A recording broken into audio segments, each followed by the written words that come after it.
Заполярные игры могут быть перенесены в столицу Коми. При этом проводить их на сыктывкарских спортплощадках будет Воркута. Об этой инициативе нашему каналу рассказали в мэрии города. Пойти по такому, по сути, сенсационному пути организаторы хотят в целях упрощения логистики для гостей соревнований.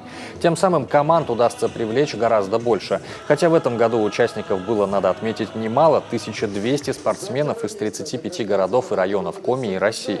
За медали и кубки они состязались на протяжении 9 дней.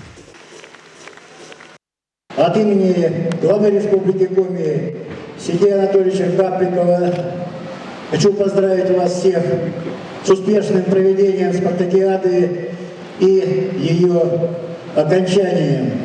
Традиционно 21 год Воркута проводит настоящие значимые всероссийские соревнования и вкладывает в ее проведение этих соревнований свое мастерство, свою душу, умение, желание.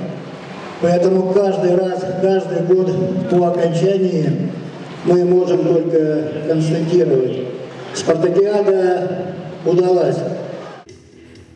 Итог спартакиады этого года: главный кубок в общекомандном зачете остался дома в Воркуте. Серебро уехало в Ухту, бронза досталась Сыктывкару. Победа нам досталась достаточно в упорной борьбе. Соперники были реально сильные.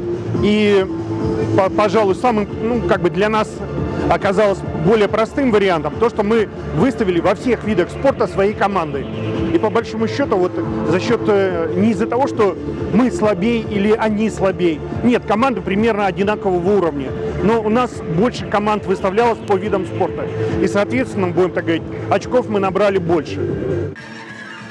Команды также получили сертификаты на сумму 150, 100 и 50 тысяч рублей за первое, второе и третье места соответственно.